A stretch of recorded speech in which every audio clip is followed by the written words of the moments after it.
एक आंदोलन तब छिड़ा था, तब देश को आजादी मिली। आज फिर से इस आंदोलन की जरूरत है और 2 महीने से ज्यादा हो गए हैं। दिल्ली के पूरे सिंधु बॉर्डर, पूरे किनारे, जो भी पूरे देश भर से किसान वहाँ पे इकट्ठे हुए। जिन किसी को ये लग रहा है कि ये आंदोलन का असर बिहार में नहीं है, आज मैं फेसबुक के माध्यम से लाइव हूँ, आप देख सकते हैं कि ये आंदोलन चूंकि ये किसानों का है और बिहार के गांव के तो हर व्यक्ति, हर घर के लोग किसान ही हैं। जो नमस्कार, सिटी पोस्ट में आपका स्वागत है। मैं स्नेहा भारती आपके साथ। किसान बिल के विरोध में और किसानों के समर्थन में बिहार में महागठबंधन की अगुवाई में ह्यूमन चेन बनाया गया। जी हां, आपको बता दें कि मानव श्रृंखला बनाया गया। इस बीच तेजस्वी यादव का जो ये मानव श्रृंखला है, पटना में तो उतना असरदार नहीं दिखा, लेकिन तमाम जगहों की अगर बात कर ले, जिलों की बात कर ले, तो वहां से जो तस्वीर सामने आई है वो आपको दिखाते हैं। ये जो तस्वीर अभी आप देख रहे हैं, ये सीतामढ़ी के सोनवर्षा से सामने आई है। जी हाँ, राजद की नेता हैं ऋतु जायसवाल, उन्होंने खुद लाइव किया है और सोशल मीडिया हैंडल से ये तस्वीर शेयर किया है। दरअसल आपको बता दें कि ये काफ़ी सुखद तस्वीर है। मानव श्रृंखला जो पटना में फेल हो गया है, वो कहीं ना कहीं जिलों में सक्सेसफुल होता हुआ नजर आ रहा है। सीतामढ़ी से जो तस्वीर आई है उसमें ऋतु जायसवाल एक अलग ही भूमिका में नजर आ रही है, किसानों का उत्साहवर्धन कर रही है। साथ ही साथ आपको बता दें कि खुद पत्रकार भी बन गई है ऋतु जायसवाल। तेज तर्रार पॉलिटिशियन है, तेज तर्रार नेता है। राजद में इनकी काफ़ी अच्छी धमक भी है और हमेशा सरकार पर भी निशाना साधती रहती हैं। तेजस्वी की ये कमांडो ने अपने क्षेत्र में मानव श्रृंखला को सफल बना दिया है। अभी केंद्र सरकार मैम पहले खड़े हो, नेपाल बॉर्डर है। अभी हम लोग हनुमान चौक नेपाल बॉर्डर, यहाँ के बाद से नेपाल शुरू हो जाता है, वहाँ पे है। और जो 3 काले कानून के विरोध में जो ये प्रदर्शन आज हम लोग बिल्कुल शांतिपूर्ण प्रदर्शन यहाँ के किसानों के द्वारा किया जा रहा है, जिसमें किसी भी तरीके से आवागमन को बाधित नहीं किया जा रहा है। बिल्कुल शांतिपूर्ण तरीके से लोग लाइन में खड़े हैं और इन तीनों कानूनों को वापस लेने की मांग कर रहे हैं, जो कहीं से भी किसानों के हक में नहीं है। ऐसे किसी भी कानून को जो बताया जा रहा है जबरन कि किसानों के हक के लिए, और किसान कह रहे हैं नहीं नहीं ये मेरे हक के लिए है ही नहीं, तो मुझ पर जबरन क्यों थोप रहे हैं। आज देखिए ये जो भी लोग यहाँ पे खड़े हैं वो इस विरोध में खड़े हैं कि ये काले कानून तीनों वापस लिए जाने चाहिए। साथ ही लाल किले पे जो कुछ भी हुआ, जिस तरीके से तिरंगा लहराया गया, मैं मांग करती हूँ कि जल्द से जल्द उनकी गिरफ्तारी हो। उनके वीडियोस हैं, फोटो हैं, जिन्हें कहीं ना कहीं से ऐसा लगता है कि जबरन किसी साजिश के तहत भेजा गया था इस आंदोलन को खत्म करने के लिए। तो इस आंदोलन को खत्म करने के लिए एक साजिश के तहत भेजा गया था। क्या प्रॉब्लम है? सभी लोग खड़े हैं यहाँ पे, तो हम इसके माध्यम से मांग करते हैं किसान विरोधी कानून वापस लो, कॉर्पोरेट लूट नहीं चलेगा।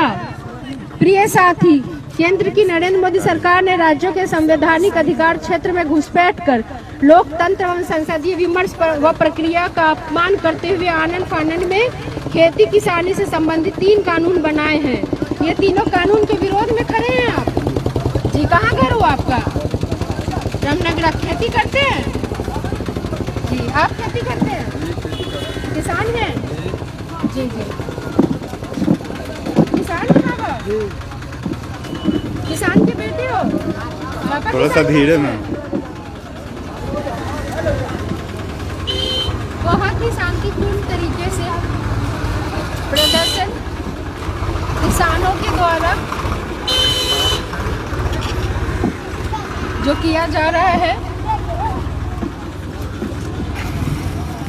सुबह से बहुत ठंड होने के बावजूद भी बॉर्डर एरिया है, नेपाल के किनारे का ये पंचायत है बॉर्डर एरिया का, और इतनी ठंड के बावजूद भी लोग आज यहाँ पे काले कानून को वापस लेने के लिए खड़े हैं। एक आंदोलन चंपारण से शुरू हुआ, वो भी किसानों के हक के लिए था। चंपारण सत्याग्रह, तब आज़ादी अंग्रेजों से मिली थी, ब्रिटिश इंडिया कंपनी से मिली थी। आज फिर से आज़ादी की ज़रूरत है।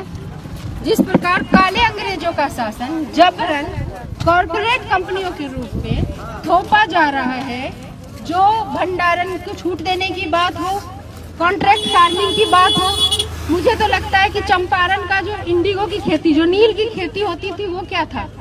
वो भी तो एक तरह से कॉन्ट्रैक्ट फार्मिंग था। जबरन जो किसान नहीं चाहते थे, वही अपने प्रॉफिट के लिए ब्रिटिश इंडिया कंपनी बोलती थी नहीं आपको नील उगाना है, क्योंकि उससे उनको फायदा था, किसानों को फायदा नहीं था, और जबरन किया गया। यही कॉन्ट्रैक्ट फार्मिंग होगी। अब आपसे वही खेती करवाई जाएगी जिससे प्राइवेट कंपनी को फायदा हो, जिससे आपको फायदा हो वो नहीं होगा। तो एक आंदोलन तब छिड़ा था, तब देश को आजादी मिली। आज फिर से उस आंदोलन की जरूरत है, और 2 महीने से ज्यादा हो गए हैं। दिल्ली के पूरे सिंधु बॉर्डर, पूरे किनारे, जो भी पूरे देश भर से किसान वहाँ पे इकट्ठे हुए। जिन किसी को ये लग रहा है कि ये आंदोलन का असर बिहार में नहीं है, आज मैं फेसबुक के माध्यम से लाइव हूँ, आप देख सकते हैं कि ये आंदोलन चूंकि ये किसानों का है, और बिहार के गांव के तो हर व्यक्ति, हर घर के लोग किसान ही हैं। जो शहरों में भी रहते हैं, उनके माँ बाप गांव में किसानी का काम करते हैं, खेती का काम करते हैं। तो वो सभी लोग, क्योंकि ज्यादातर यहाँ पे कहते हैं ना कि 80% लोग खेती पर ही निर्भर है, तो उसको देख सकते हैं कितनी लंबी लाइन जो शुरू हुई है वहां से आगे। और भी चीज, प्रत्यक्ष चीज दिख जाएगा यहाँ पे। जो लाइन से यहाँ पे ट्रक लगा हुआ है, वो ट्रक का भी क्या हकीकत है वो भी दिख जाएगा। अब फसल को खरीदना और छूट जिस प्रकार से दी गई है, और जो तो पहले होता था कि दलालों के द्वारा खरीदा जा रहा है, पैक्स खरीद ही नहीं रहा, और अब तो ये दलाली करने की पूरी छूट। ये पूरा का पूरा ट्रक जो यहाँ पे धान है और प्याज है और आलू है। अच्छा, इसमें धान है और प्याज है और आलू भी है। अच्छा, ये बॉर्डर पे क्यों है ट्रक? ये नेपाल जा रहा है मैम। नेपाल जी। यहाँ पे किसानों को मिल नहीं रहा खाने को, नहीं। यहाँ पे किसानों को सही कीमत नहीं मिल रही, और यहाँ नेपाल तो कहते हैं नेपाल बॉर्डर तो बंद है, बोले तो कैसे जा रहा है? रात में जाता है और दिन में जाता है, पूरे टाइम कोई डर नहीं है। कोई डर नहीं। जनता सब नहीं जा सकता है, गाड़ी नहीं जाएगा, लेकिन ट्रक जाने के लिए मार है। अच्छा, ट्रक जा सकता है? जा सकता है। मतलब ये तो मतलब चोरी छुपे जाने वाली बात है, लेकिन उस चोरी छुपे में कोई चोरी छुपे वाली बात है नहीं। खुलेआम अनाज का ट्रक जा सकता है, आदमियों के जाने पे रोक है। आप अगर जाना चाहे तो नहीं जा सकते। आप किसान हैं जी। ये ट्रक के बारे में क्या कहना चाहते हैं? ट्रक के बारे में यही कहना है कि ये नेपाल से भारत का बेटी रोटी का संबंध है, लेकिन आप अपने बेटी के यहाँ, रिलेटिव के यहाँ नहीं जा सकते हैं। लेकिन हमारा जो उपजाया हुआ, जो किसान के उपजाया हुआ जो सामान है, उसको आप देख रहे हैं कि बगल में देख लीजिए कि ट्रक खड़ी है, उस पर लोडिंग है, और मतलब कि किसान का अनाज है, क्या क्या है उस पर लोड है, आलू और प्याज, धान। ये धान नहीं, ये किसानों का अधिकार था जो कहीं और जा रहा है। जा रहा है। अब पता नहीं कि इसका लुका छिपी नेपाल गवर्नमेंट और भारत गवर्नमेंट से क्या है, सो हम 3 बजे करीब में निकल जाता है। रात में प्रतीक्षा कर रहा है कि रात हो और छुपे से हम निकले। देख लीजिए, ये तो खुलेआम दिन में भी लगा के रखे हैं। आवागमन जाने दीजिए, रास्ता मत रोकिए, साइड हो जाइए। ये बिल्कुल शांतिपूर्ण प्रदर्शन है, लोग लाइन से खड़े हैं, किसान हैं, अपने अधिकार, अपने हक के लिए केंद्र सरकार तक ये बात बताना चाहते हैं कि ये तीनों काला कानून वापस लिया जाना चाहिए।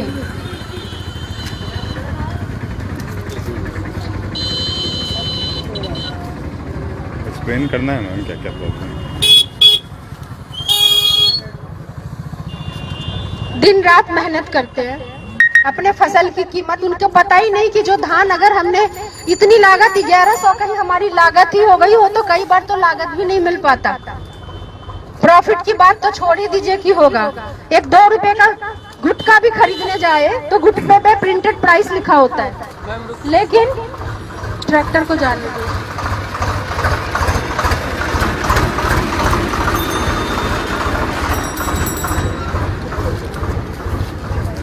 लेकिन किसान जो मेहनत करते हैं दिन रात, उनको मिलेगा, उसकी क्या कीमत तय होगी? निर्धारित कीमत नहीं ही मिल रही है, ये तो कहने की बात ही नहीं है, नहीं ही मिल रही। वो अनिश्चितता में दिन रात सूखा, बाढ़, बारिश हर कुछ झेलता है, तपती हुई दोपहरी हर कुछ झेलता है। साइड में हट जाइए। बावजूद भी उसे पता नहीं कि इतनी मेहनत के बाद कौन सी कीमत उन्हें मिलने वाली है, मिलेगी भी या नहीं मिलेगी। और अब तो जिस तरीके से प्राइवेट कंपनी जगह जगह अपने बड़े बड़े गोडाउन बना रही है कि कम से कम रेट में अनाज को खरीदेंगे किसानों से और महंगे से महंगे दामों में वो बेचेंगे, सही वक्त आने पर जब उनको मुंह मांगी कीमत मिलेगी उन अनाज के बदले। इस तरीके से जब दाम बढ़ेगा, इस तरीके से जब कीमत बढ़ेगी तो गरीब के जेब में इतना पैसा कहाँ से आएगा? आलू कितने रुपए का बेचे थे? आलू मतलब अभी हाँ, करहड़वा में अभी जो 4-5 महीने पहले बिका था ना आलू, बिका था कैसे? 1000 रुपए कुंटल।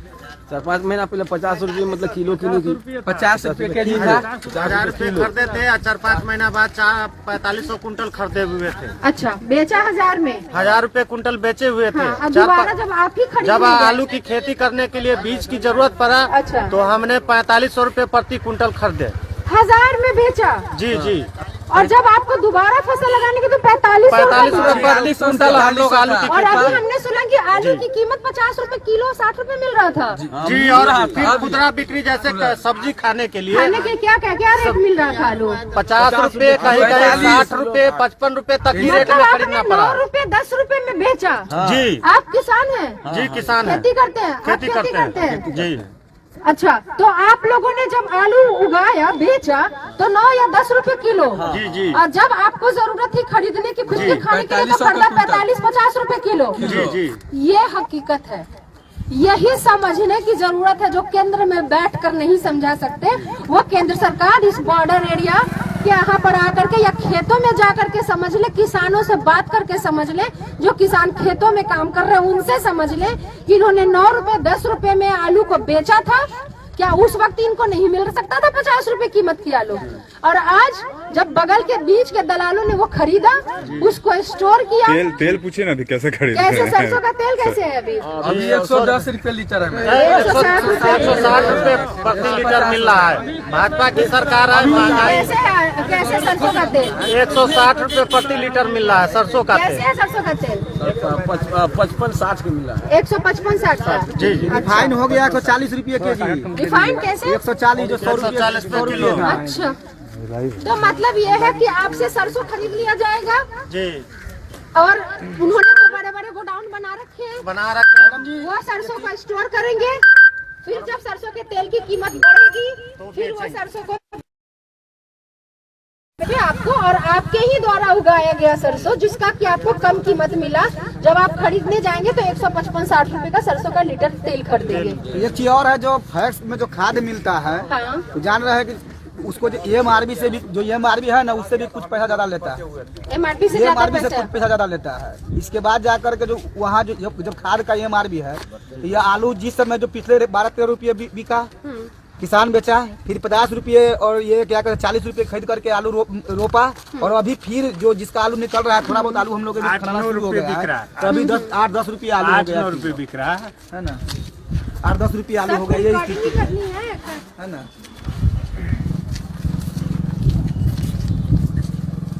अभी खेती करते हैं जी। कहाँ पे? लोग आलू का करते हैं। कहाँ घर हुआ? करहड़वा ना जी। वहाँ तो सुने हैं आलू की बहुत अच्छी खेती होती है। जी, खेती होती है मगर सही कीमत नहीं मिलता है। सही नहीं मिलता जी। कितने का आलू बेचे थे? शुरू में उस समय पिछले साल बेचे थे 9-10 के। हाँ, और रोपने के लिए खरीदे थे 40 रुपए। अच्छा। अभी जो है अब आलू तैयार हुआ है तो 9 रुपए के भाव से बिक रहा है बाजार में। सरकार में बहुत महंगाई बढ़ गई।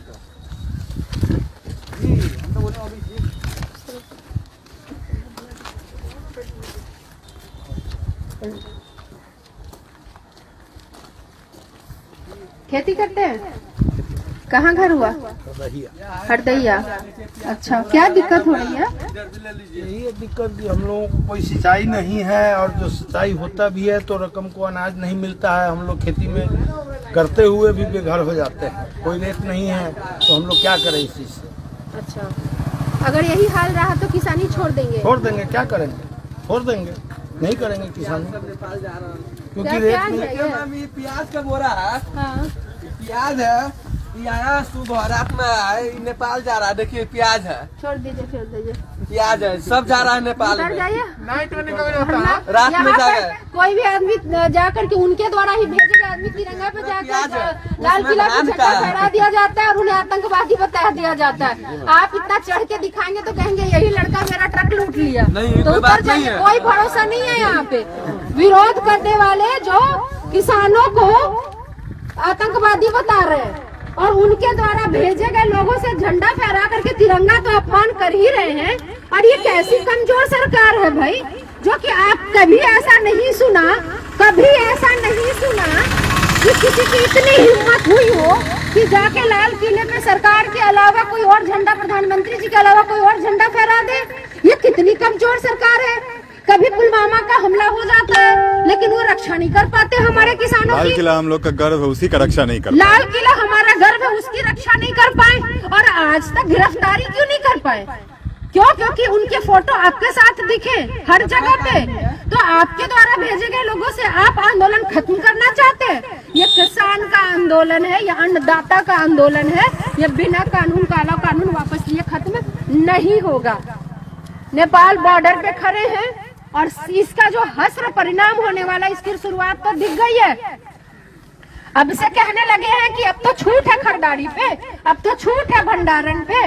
देख लीजिए स्थिति, ये पूरे दलालों के ट्रक लगे हैं जो कम से कम कीमत पे किसानों से खरीदा गया और अब नेपाल जाएगा बिकने के लिए। रात में जाएगा मैडम, गाड़ी है जो रात में जाएगा। इसमें धान है क्या?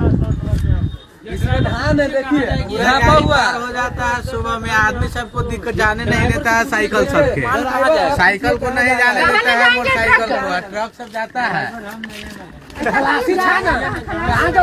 कहाँ जाएगा गाड़ी? नेपाल जाएगी। अच्छा, देखिए क्या है इसमें? पूरे सबूत है, नेपाल जाएगी। धान है और कोई सबूत चाहिए केंद्र सरकार को? एक लाइन से दिखाइएगा ना, इधर ट्रक दिखाइए जरा एक लाइन से। बहुत है, ये है लाइन से आगे तक है। भैया आप सब बताइए कि ये माल कहाँ पर जाएगा? बता दी, नेपाल बता चुके हैं। आप लोग पंक्ति मत तोड़िए, लाइन में रहिए, ऐसे मत आइए। आप लोग लाइन में रहिए, सभी लोग लाइन में आइए। चलिए मैम, अभी आगे बहुत है, अपनी जगह नहीं छोड़नी है। आगे मैम अभी 2-3 किलोमीटर लंबा है। 2-3 किलोमीटर लंबा तक चलेंगे, कोई दिक्कत नहीं, पर पीछे मत आइए। आप लोग प्लीज खड़ी रहिए लाइन और में। पटना तक लाइन है, ये लाइन तो पूरी NH-77 पटना तक है। धीरे बाबा, ये सब धान है। किसानों की मेहनत जा रही है। औने पौने में बेचा गया अनाज, औने पौने दामों में बेचा गया ये गेहूं, ये प्याज, ये आलू, ट्रक का ट्रक। और आज किसानों के जेब खाली हैं, उन्हें अपनी मेहनत की सही कीमत नहीं मिल पा रही है। और जब वो कहते हैं कि MSP तय करिए, कानून बनाइए MSP को, तो वो आज किसानों को देशद्रोही बता रहे, खालिस्तानी बता रहे। और जब पहले ये इतिहास गवाह रहा है कि जब कोई आंदोलन किया गया है भाजपा सरकार में, तब तक उनके द्वारा इस आंदोलन को देशद्रोही करार करा करके आंदोलन को भंग करने की कोशिश की गई है।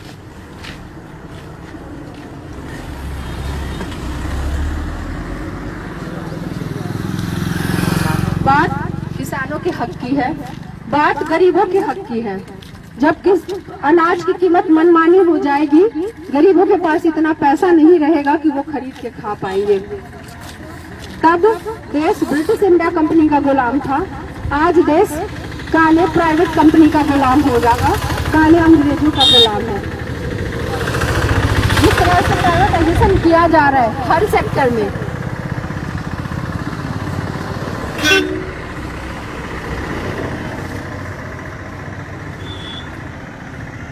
साढ़े 12 बजे तक हम लोगों को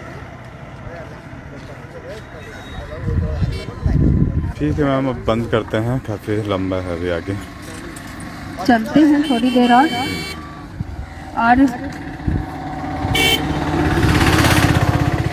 अभी तो काफी लंबा जाना है, पटना तक की लाइन है। इतने लंबा तो आपको लेके मैं खुद भी पैदल नहीं जा पाऊंगी और आप लोगों को भी इतना लंबा लाइव नहीं दिखा पाऊंगी।